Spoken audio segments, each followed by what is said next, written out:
Koti pranams at the lotus feet of our beloved Swami and a very loving Sairam to all. In Bhagavad Gita, Krishna told Arjuna, Nahi jnanena sadrisham pavitram miha vidyate tatsvayam yoga samsiddhaha kalenatmani vindati. Yes, in this world, Jnana or wisdom is the greatest purifier. There are two branches of the tree of total knowledge. One, which is secular material or Vaishvik Jnana, and the second, which is spiritual or Atmik Jnana. A person who is called as the Yoga Sansiddha, that is the one who has controlled his senses and perfected himself in yoga, will be able to realize the truth within himself and attain spiritual jnana. In Bhaja Govindam also, Shankaracharya says, Pranayamam pratyaharam nitya anitya viveka vicharam japya sameta samadhi vidhanam Purvavadhanam Mahodavadhanam. Pranayam and Pratyaharam are the two basic steps to be practiced for spiritual progress. These patterns to control and regulation of life activities in the body. Indeed, self-discipline is must for any spiritual sadhana. Not only our physical body, but also our mental body should be taken care of. To help us in the journey of spiritual success, our beloved Swami gave the 9 code of conducts. Following these conducts, it will not only make us a disciplined person, but slowly and steadily take us towards our pursuit of inward journey and help to realize the divinity within us. One of the 9 conducts given by Swami is talk slowly and softly. Let us now see, is it really necessary to talk softly with the help of a small skit?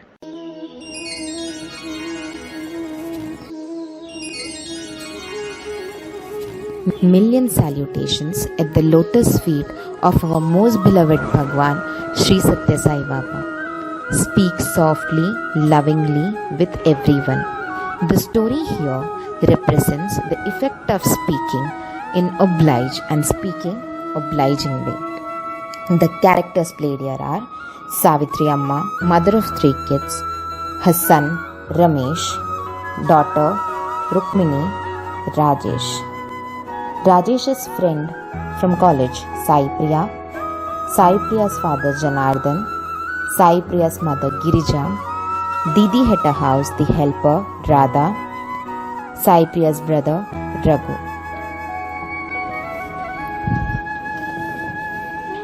Savitri Amma gets up early in the morning every day, cleans the whole house and decorates the house.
Savitri Amma puts kolam, the Indian art form of making rangoli designs with rice powder, and it is considered to be auspicious.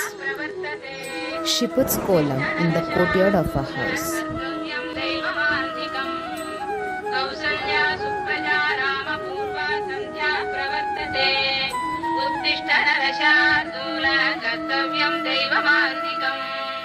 उत्तिष्ठ गोविन्द उत्तिष्ठ गरुडध्वज उत्तिष्ठ कमलाकान्ता त्रैलोक्यं मङ्गलं कुरु उत्तिष्ठ गोविन्द उत्तिष्ठ गरुडध्वज. As she puts kolam, she hears bhajan far away from her house approaching her. Anxiously, she gets up and she sees group of people holding Swami's photo, singing bhajan, followed with manjiras, dholak, flute, and all in white attire. Savitri Amma felt really divine. She paid her respect by bowing down and offered namaskara.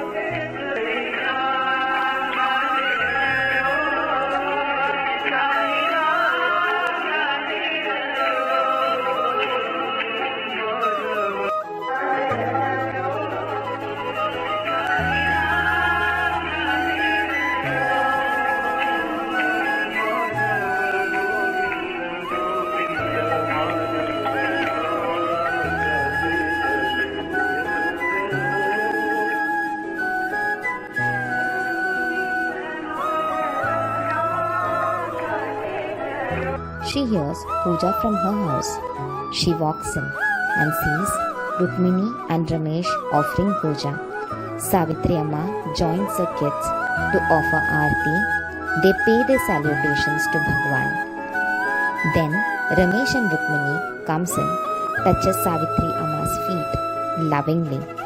Savitri Amma hugs her kids and asks them to take seat for breakfast.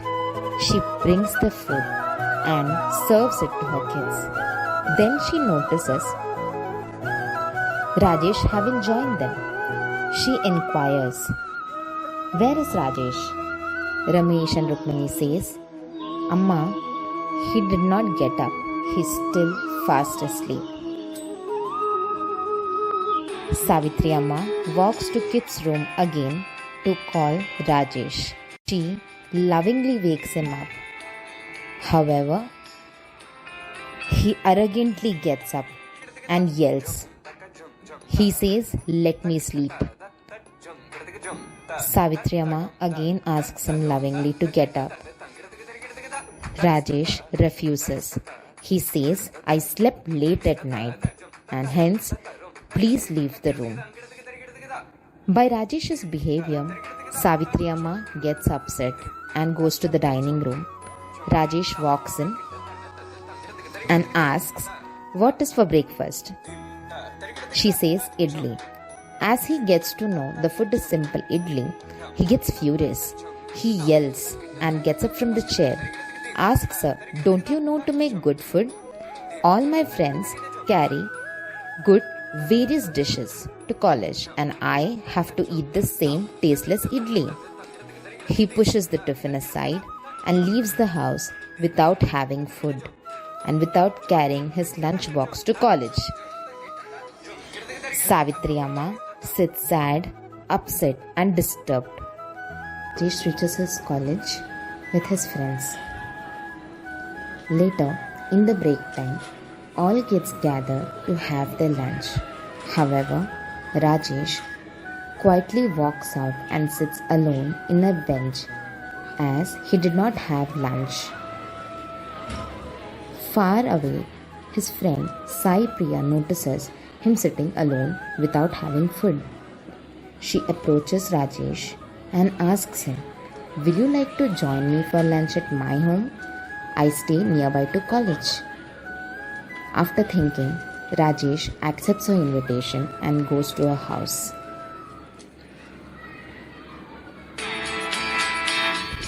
Rajesh and Sai Priya reaches her house. As he enters, he feels a divine fragrance in the whole house. Then a lady comes in, offers water to both Sai Priya and Rajesh. Sai Priya thanked her, saying, "Thank you, Didi." Rajesh in anxiety asked Sai Priya, "Hey, why will you call her Didi? She's your servant, right? And as per my knowledge, you have only one brother named Raghu. Then who is she? Why will you call her Didi?" Sai Priya smiles. She says, "Didi helps my mom and she takes care of all of us at home very lovingly. So we call her Didi." Then she says, "Here, all of us respects elders and speak respectfully only. We don't differentiate anyone as per their duty." Then her mom, dad and brother Raghu comes in. They see Rajesh, welcomes him home and says Sai Ram. They ask him to join for lunch and he sees all eat simple food along with the staff in the house. Before eating the food, they all pray together, offer their prayers to God to give the food and then eat. His guilt rises. He remembers the incident at home in the morning, his eyes filled with tears. After the lunch, when he was about to leave, Sai Priya's parents asks him to come to their home the next day for bhajan. He agrees, greets them and leaves the house.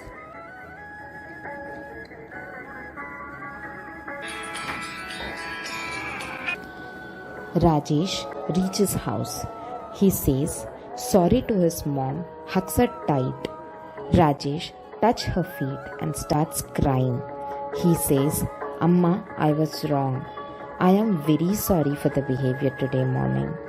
I really feel ashamed for the way I shouted at you, the way I pushed the food kept on the table." Savitri Amma was shocked. She felt happy for the change she saw in her son. Also, she was sad that her son was crying. She made Rajesh sit, asked him for the reason. He explained her the incident occurred in Sai Priya's house. Then she says, "My dear son, it's okay. I'm happy that you realized your mistake, accepted it, and is ready to rectify it." Rajesh then says, "Amma, we are invited to their house tomorrow for bhajan."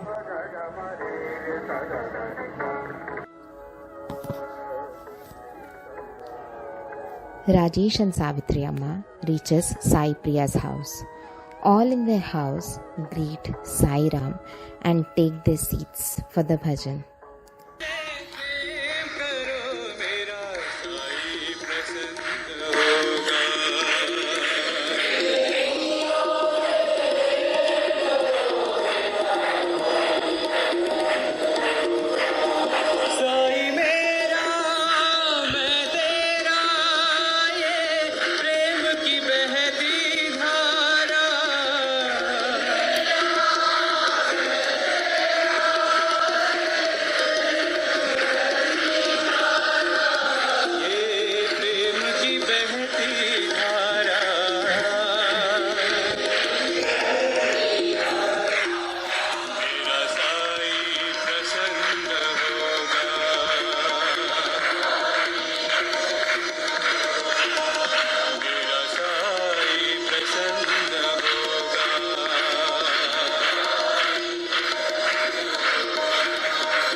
Then, before leaving, Savitri Amma hugs Sai Priya and shows her gratitude to change her son into a good human being.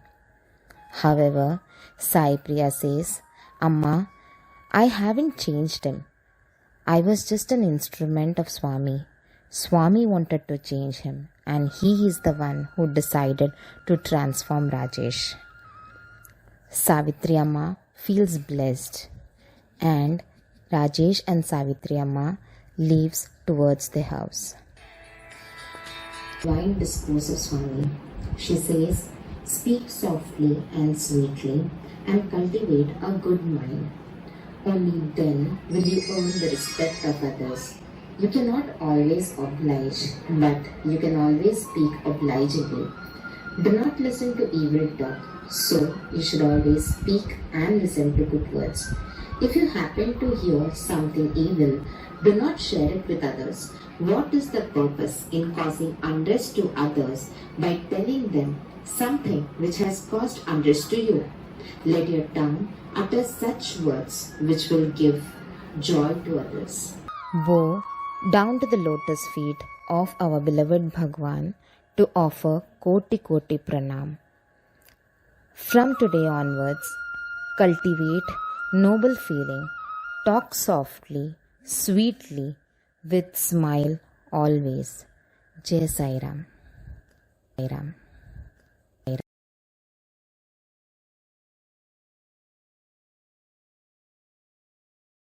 Let us now understand why Swami gave us the code of conduct: speak softly and lovingly to everyone. Elephant can trumpet, lion can roar, dogs can bark. Speech, vacha, is the most beautiful gift given by God to human beings. God gave us with a tongue to express our thoughts, ideas, feelings, sorrows, etc., which no other living being is blessed. Even in the olden days, Rishi Muni used to talk less, speak softly, and many a times even mauna to enhance their personal sadhana. It is because of this only, whatever the Rishi said, be it a curse or a boon, would be the Brahma Vakya destined to happen. Do you like the voice of a crow?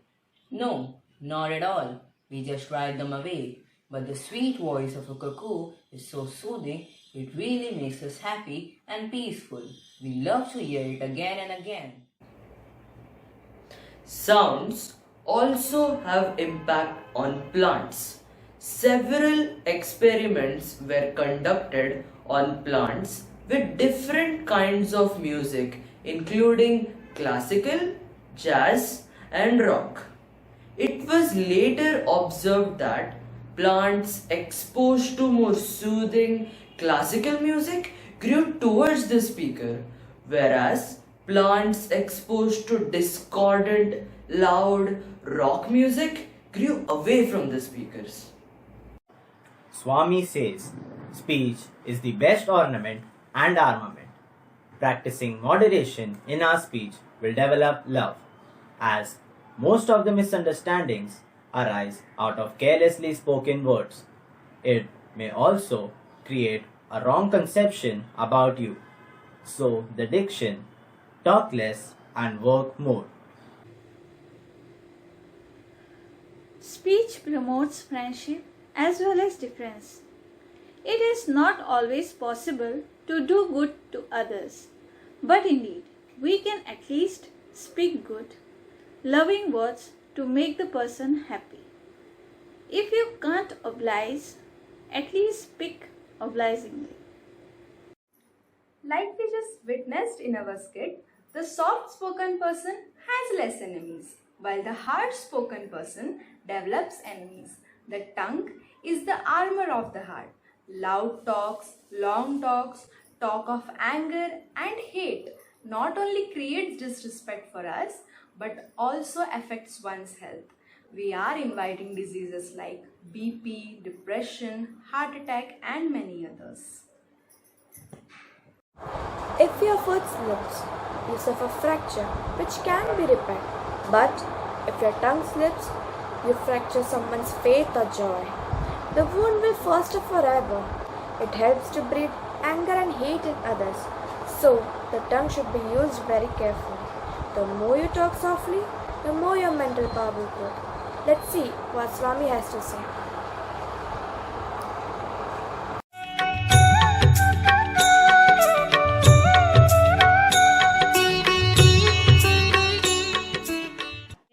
Samyak Vak. Thereafter, Samyak Vak, good word. Vak ఒకటిగానే ఉంటుండాలి. We should speak only one. ఇది ఉద్వేగంగా ఉండకూడదు. It should not be agitated.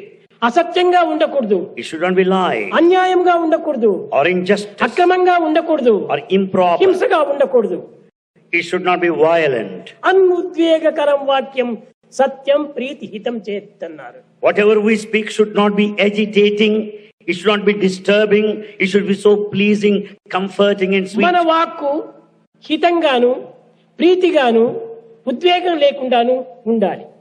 Whatever we say have got to be pleasing, so soft, delicate and sweet and acceptable and You palatable. cannot always oblige, but you can speak always obligingly. You cannot always oblige, but you can speak obligingly. కనుకనే సమ్యక్ వాక్కు అన్నాడు. Good word is prescribed. పవిత్రమైన walk కంటే మించినటువంటి దైవత్వం వేరొకటి లేదు. The sacred talk is the divinity. ఈ వాక్కే శబ్ద బ్రహ్మము. This sound verily is divine. Mind can make heaven out of hell or hell out of heaven.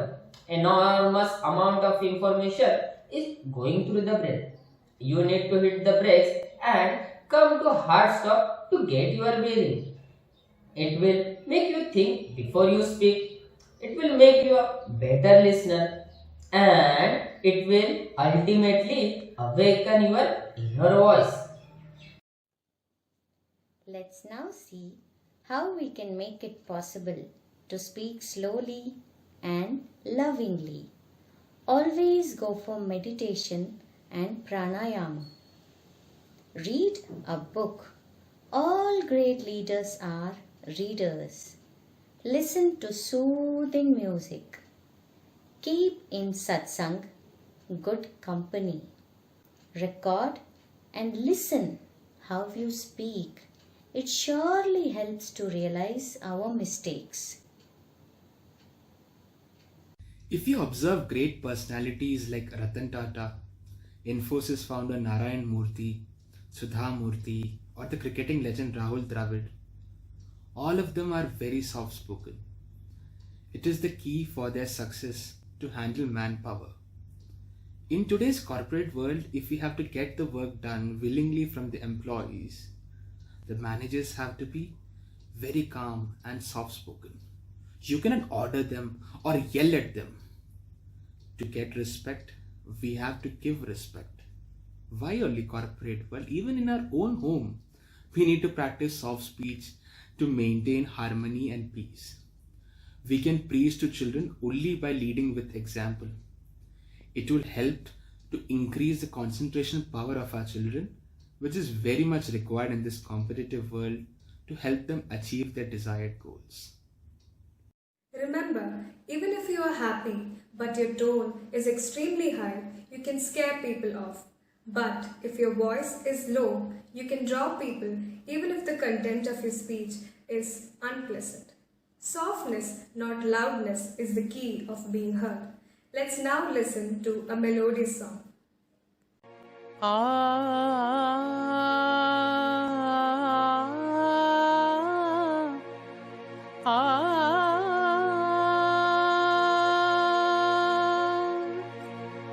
हमको तुमसे प्यार कितना साई तुम ही जानते, हमको तुमसे प्यार कितना साई तुम ही जानते, दिलों की धड़कन तुम हो साई, दिलों की धड़कन तुम हो साई, तुम हमारे प्राण हो, तुम हमारे प्राण हो.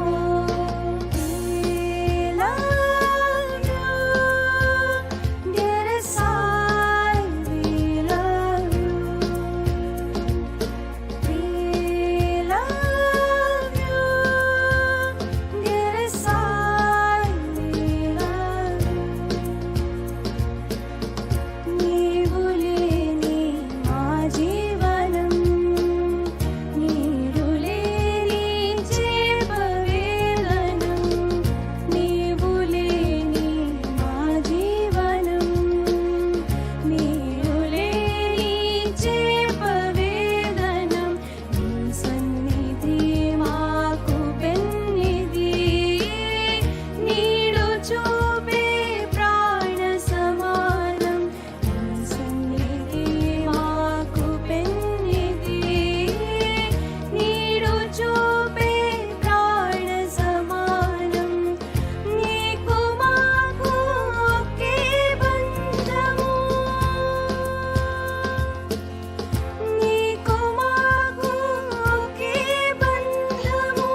दिलों की धड़कन तुम हो साई, दिलों की धड़कन तुम हो साई, तुम हमारे प्राण हो, तुम हमारे प्राण हो।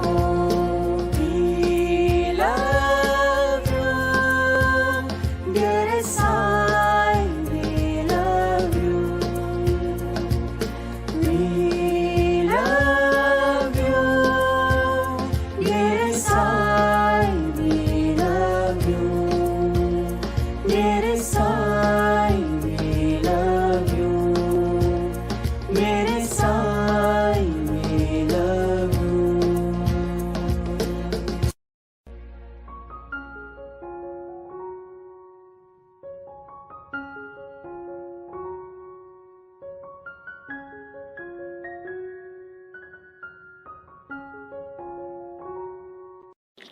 Only in the depth of silence that one can hear the voice of God. Swami says that when one maintains silence, he or she comes under the silence. Every spiritual master, in one way or the other, extorted on silence. Words have more weight and power when there are fewer of them. The more you talk softly, the more your mental power will grow.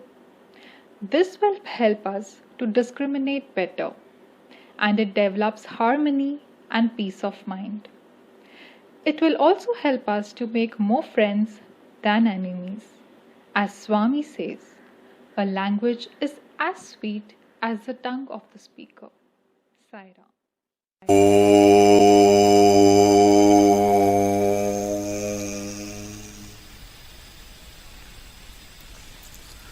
संपूर्ण चराचर जगत में ईश्वर का वास है। ईश्वर के एको अहम बहुश्याम प्रजाएय के संकल्प मात्र से संपूर्ण सृष्टि का निर्माण हुआ है। सभी जड़ और चेतन में वही व्याप्त है। अतः प्राणी मात्र में प्रभु दर्शन करके भक्त अलौकिक आनंद की प्राप्ति करता है। इस प्रकार संपूर्ण भाव से अर्पित भक्ति मानव के लिए मोक्ष का द्वार खोल देती है। There is divinity in every creation of the Lord. Following the 9 codes of conduct given by our beloved Swami, let us make Swami's dream of your life is my message come true.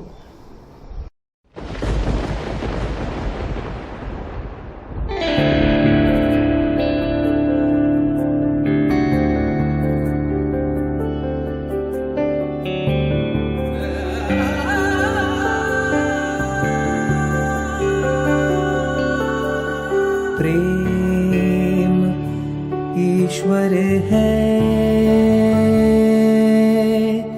ईश्वर प्रेम है। प्रेम ईश्वर है, ईश्वर प्रेम है। हर धड़कन में साई समा है, ईश्वर प्रेम है।